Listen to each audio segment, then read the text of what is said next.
Welcome to the Soulful Insights podcast. I'm your host, Tandy. Today, we delve deep into how reclaiming and nurturing your inner child can be the key to transforming self-doubt into an unwavering confidence and resilience. Self-doubt often stems from our early life experiences. As children, we are incredibly sensitive to the world around us.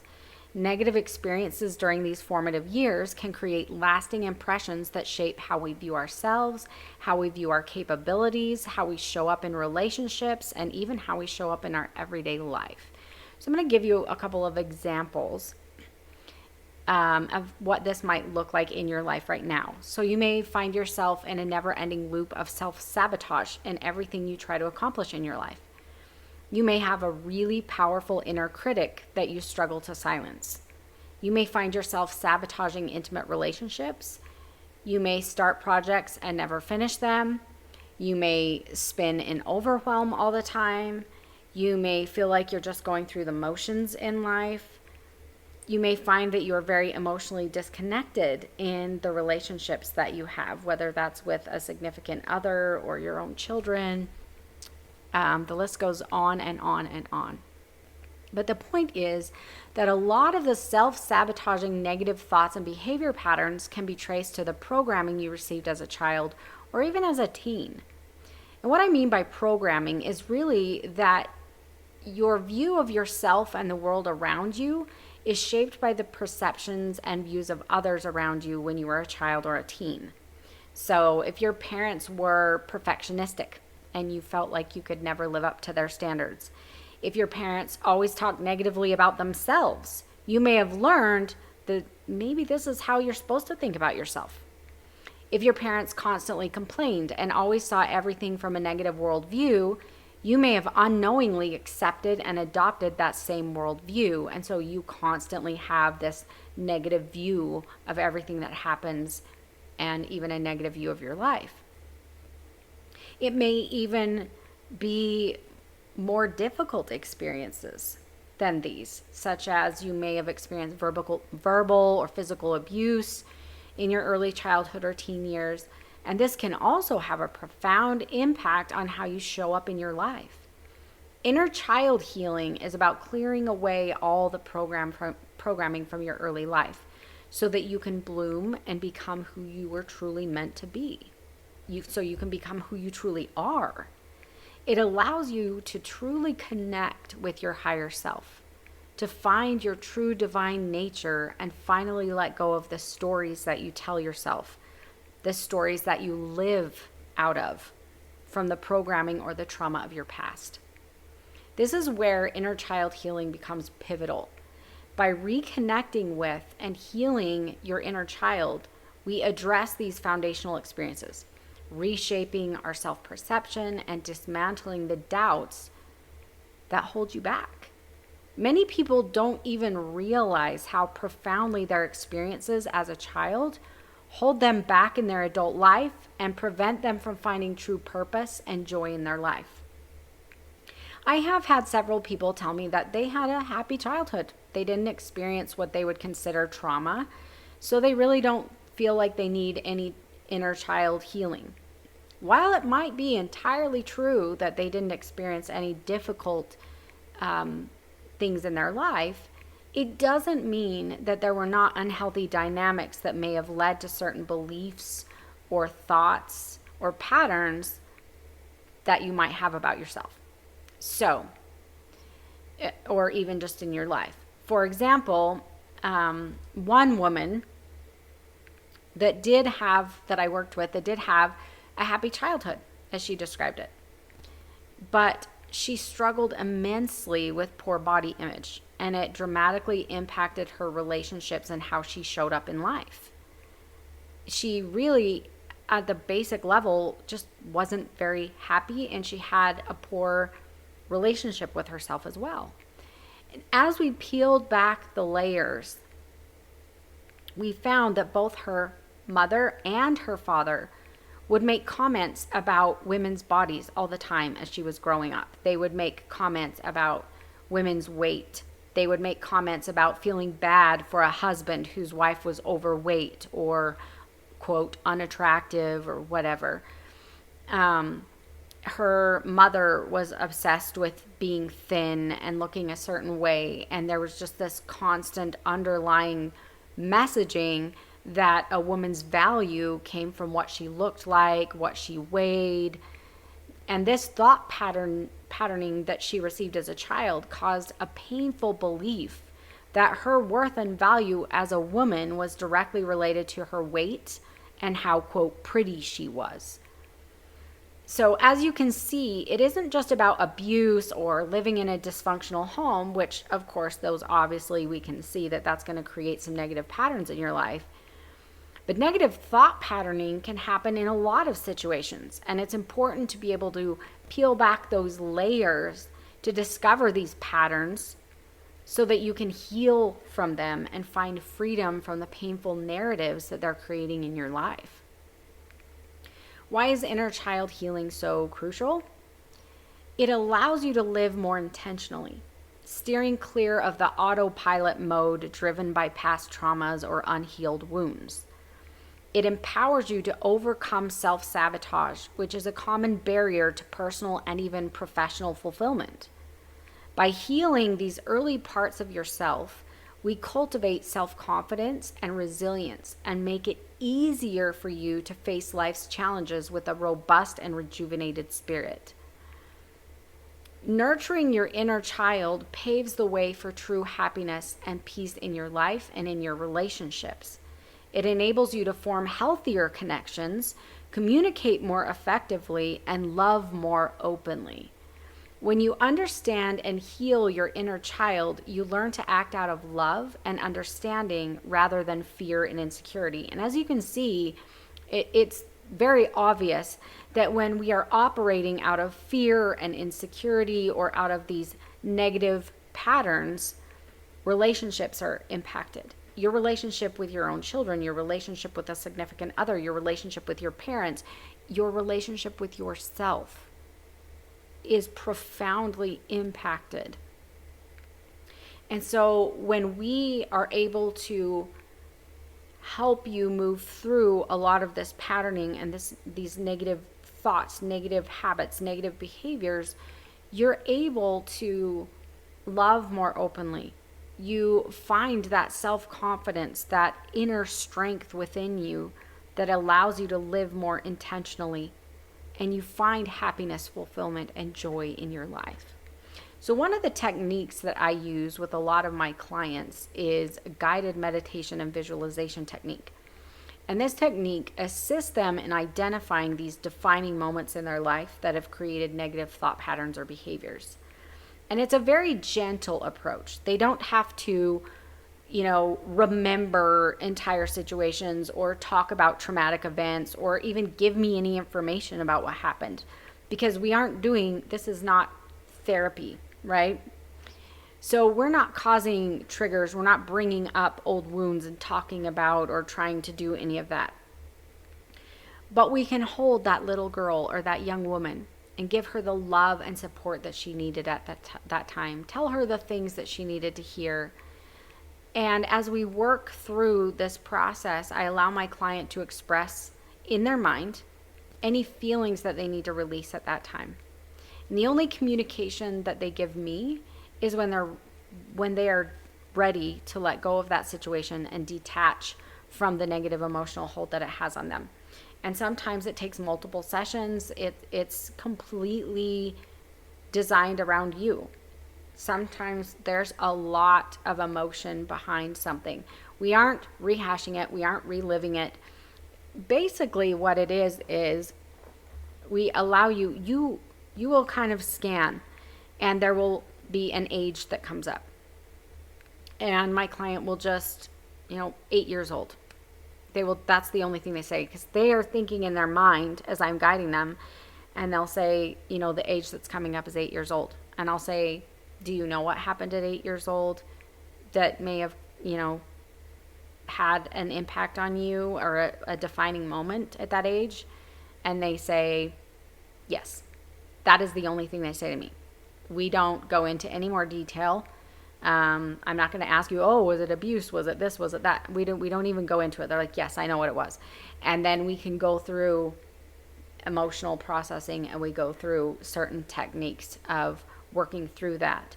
But there is never a bringing up of anything. So it is very powerful, but at the same time, it allows emotions to be processed, but we are not dealing anything with the situation at all. And this technique is very powerful. It helps your brain accept the release and letting go of the negative emotions and patterns that were created by that situation. And I also use techniques that help you learn how to be an observer of your thoughts. So as you move through the healing process, you learn to question your thoughts, not in a judgmental way. It isn't, oh, that was a bad thought, I shouldn't think that. It isn't that. It's just being an observer so that you can be more intentional about what you're thinking. A lot of times we go through these negative thought loops and negative beliefs about ourselves that just aren't accurate. They just aren't true. So to give you an example, dealing with my husband, and he was telling me there was this, he is a senior account manager, and he manages very large multi-million-dollar accounts. And there was this man that he dealt with at this company that was one of his accounts, and he was dealing with the CEO of this company. And my husband kept telling me, this guy hates me. I have a hard time getting him, my husband's supposed to take him out to lunch at times and just work with these customers on their needs. And he really believed that this CEO didn't like him, hated him. He had all this narrative around the CEO. And one day I asked him, I'm like, so you have all these thoughts that he hates you. Did he ever directly say, I hate you? And my husband was like, well, no. Like, did he ever say, I don't like you? Or has he ever expressed that? And he said, no. And I said, okay, where did this thought come from that this man hates you or doesn't like you? Well, he's ornery. He's not very nice. He doesn't return my phone calls. And he has all this evidence that he's giving me. And I'm like, okay, but maybe him being ornery or rude has nothing to do with you, though. Could that possibly be true? Maybe that's just the way he shows up in his life. Maybe that's just, he has a lot of beliefs and thoughts and things within himself that he shows up as a very ornery, kind of rude person. But maybe it's not just about you. Maybe he's that way with everyone. Could that possibly be true? And he's like, oh, I never thought of it like that. Yeah. And we went through kind of observing his thoughts and what he chose to believe about what this man thought about him. And he had a really hard time accepting the idea that this man didn't really hate him. And as I was working with my husband through this, just kind of using some of these techniques that I often use with my clients, and it was very interesting because this man was nearing the age of retirement, and he asked my husband if he could take him to dinner. He said, oh, sure. They go to dinner, and this man asked my husband, he says, I don't have any children or anyone to take over this company for me, and I really respect you. You're really good at what you do. And he literally was offering his company to my husband. And I'm telling you this story because my husband, there is childhood issues here, okay? My husband's family, the way that he grew up, I'm not going to go into a lot of that out of respect for him and his family, but very dysfunctional family dynamics, we'll just put it that way, that led to my husband always thinking that people don't like him, struggling, connecting with people and understanding the emotions of others and all of that. And so he comes back and he tells me this, and I said, you see, I told you that he didn't hate you. This had nothing to do with you. And it was really interesting to see him, start to realize that a lot of times we think certain things that aren't true. And it comes out of this patterning that we've had from childhood or our teenage years, the way that we perceive things. And so the techniques that I am helping you with in observing your thoughts is moving through this healing process. You learn to question those thoughts, to become more intentional about the thoughts you choose to believe or the thoughts you choose to accept. And then you can also choose to let go of thoughts that don't serve your highest good. Was it helping my husband to think that this man hated him? No. It wasn't beneficial. It wasn't helpful. And one of the things that I really work with my clients on is putting other people's behavior on them. And it's something that is hard for almost everyone to do. And there are some people that grow up in pretty positive environments that are really good at doing this, but most of us are not. We usually make other people's behavior be about us. Oh, they don't like me. I've done something wrong. I'm not good. Instead of saying, no, that's their way of showing up in the world that has nothing to do with me. So a lot of these negative thought patterns create self-doubt, and that severely affects every aspect of your life and how you show up in your life. And the reason I say self-doubt, you look at my husband's, the example that I gave with him, he believes that this CEO hates him or doesn't like him. And the way that my husband is showing up, he doubts himself. He's like, there were several, my husband deals with a lot of people that have toxic ways of interacting with the world. And he deals with some purchasing people that are extremely narcissistic or toxic or whatever. And when you take all of that on yourself and think, oh, it's because something's wrong with me rather than something's wrong with that person, you start to doubt yourself. And he starts creating this idea, okay, these people don't like me, is the thought that he's having. And he starts thinking, what's wrong with me? The self-doubt starts to creep in. Maybe I'm not very friendly. Maybe I'm not a very likable person. So then you start doubting your likability, doubting your value, doubting how good you are at your job, doubting all of this stuff, and start spinning in all this negativity. And it all starts with this thought that you're noticing these people at work or these people that you work with are not acting in a positive way towards you, and you're making that about you.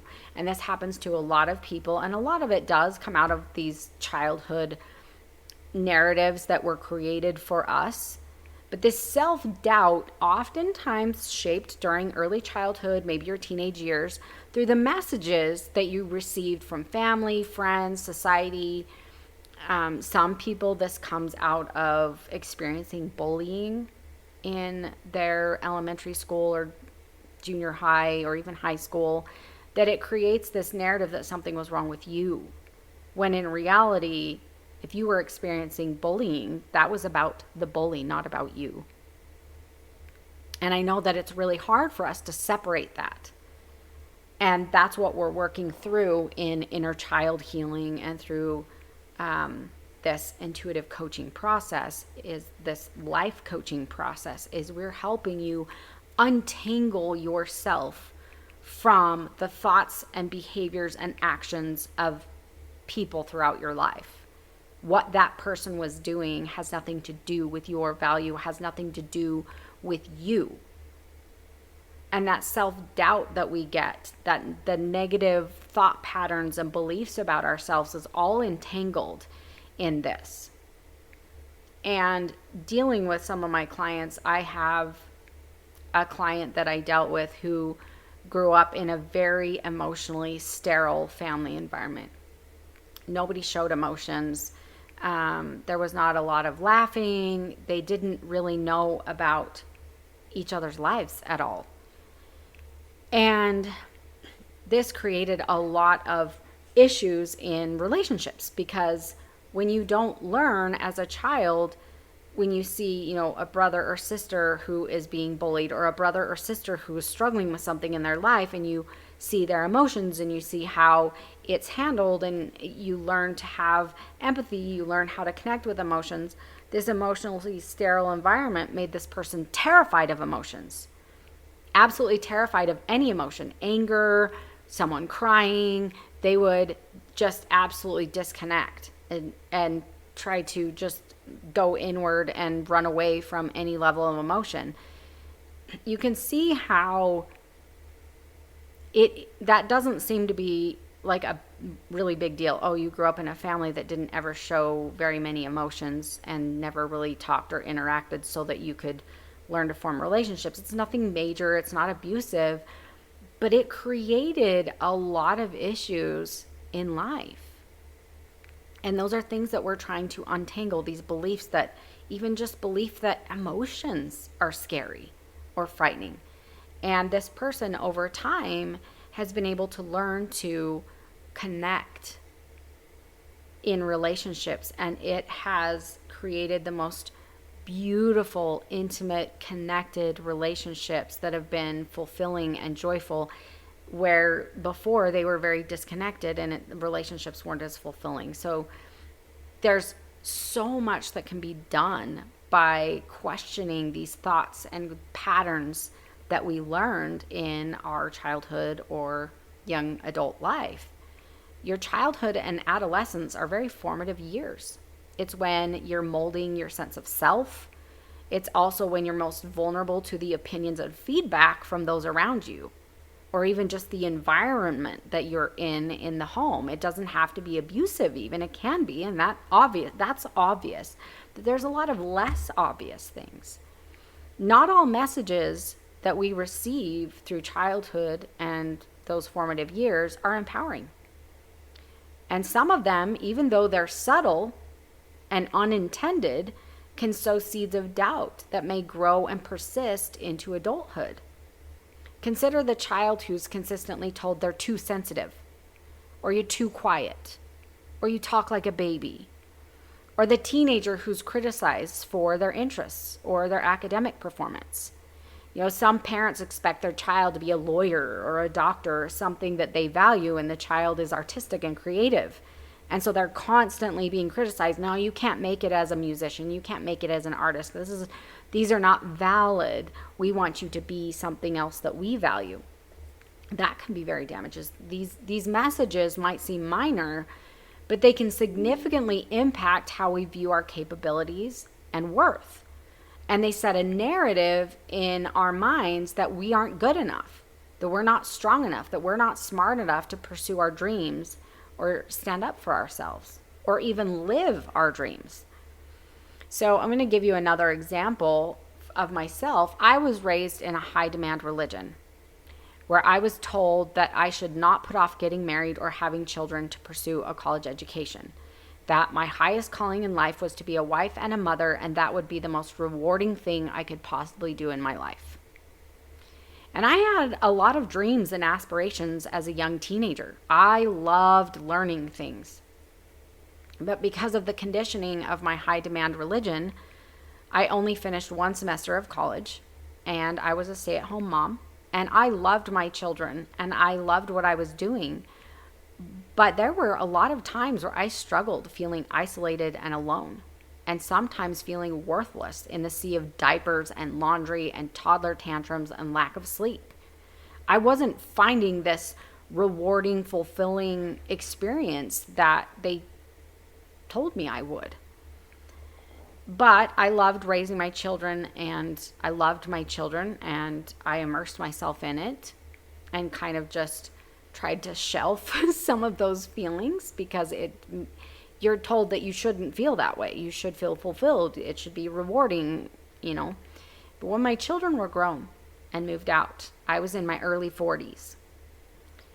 And this highest calling I could have in life, the most rewarding thing I could do, was gone. The house was silent and empty. There were no children to feed. There was very little laundry. And all of a sudden, I was left feeling completely lost. Even the simple messaging of a high demand religion that tries to tell you how your life should look can be extremely damaging. When someone tries to put you in a box and say, your life should look like this, I'm going to tell you what you should do and what should be rewarding to you and what should be fulfilling to you, is never going to work for every person. Some people, that will be great. Some people, it will work out perfectly for, and they'll say, this is fine for me. I felt fine. But just because you felt fine doesn't mean that this box is for everyone. I had to go back to school and find purpose in my life in my 40s. And it was hard. And so this doesn't even have to be programming. Well, I did receive this programming as a child, but more of this, I was more consciously aware through my teen years. And it became damaging in my 40s. And I did go through life coaching with another coach who helped me kind of walk through this. Throughout your life, you may receive programming and messaging that might be well intended, but can have disastrous consequences on your ability to connect with your true self, to connect with your true purpose in life. And it can happen at any time throughout your life. And I created Our Soul Institute after completing my education and finding my purpose. So I recognize the deep impact these early messages have on your self-esteem and self-confidence. And through intuitive spiritual coaching and guided meditations, I work with you to unearth and confront these early imprints. And my goal is not just to revisit these memories, but to understand and reframe them. Why is this important? Because overcoming self-doubt is essential for living a life that is truly intentional, fulfilled, and free from the chains of past narratives. Inner child healing plays a crucial role in this process. It involves reconnecting with that part of you, the child you once were, who internalized these doubts and these thoughts and these beliefs. It's about offering compassion to that child, understanding the fears, understanding the pain, understanding the confusion, and correcting those old harmful misconceptions. This healing is transformative. I know because I've been through it and I have done it myself. It allows you to rewrite your story from one of doubt and fear to one of strength and confidence. So why focus on these stages of life? Because the beliefs we form about ourselves during our early years are foundational. They can shape our relationships, our career choices, and the overall approach to life's challenges and opportunities that we take. By addressing and healing these parts of our past, we empower ourselves to move forward with resilience and clarity. And in my sessions with my clients, I guide you through this healing journey with sensitivity and expertise. I also became a trauma-informed coach so that I could help with a lot of these difficult past experiences, ensuring that you feel supported as you confront and move beyond your past. This process is about more than just overcoming self-doubt. It's about rediscovering and reclaiming your power to lead a joyful, purpose-driven life. I really appreciate you joining me today. And remember, the journey to overcoming self-doubt begins with understanding its roots and choosing to heal them. And I am here to support you on this path to a more confident and intentional you. Let's continue to heal, grow, and transform together. With my coaching clients, we harness the transformative power of intuitive spiritual coaching combined with these guided meditations that are tailored specifically for you and specifically for inner child healing. We also do, sometimes it isn't the inner child healing, sometimes we focus a little bit more on just healing the past, because there may be things that come up even from adulthood, but it is tailored to you. And this approach helps tap into deep-seated memories and emotions that are often at the root cause of self-doubt and at the root cause of self-sabotage, negative thought patterns, and behaviors. Through these guided meditations and visualizations, clients are guided gently to revisit and heal their past, which is crucial for fostering a life filled with intention and authenticity. So if you're ready to embark on a journey of profound personal transformation and want to explore how intuitive spiritual coaching can facilitate this, consider my Soul Harmony coaching. This program is designed to guide you through an inner healing process, help you align more closely with your true self, and live a life brimming with purpose and peace. And you can check out the aurasoulinstitute.com website and look at the programs that are offered there. And this is where your journey to a healed, empowered, and intentional life begins. Let's break the chains of self-doubt together and step into a brighter, more confident future. Thank you for tuning in with me, and remember, the path to your greatest self begins with healing your inner child. If you enjoyed this podcast, please consider donating on the RSS feed homepage to support this work. I really appreciate you being with me today and honor and respect the time that you spend with me. And I hope to see you next time.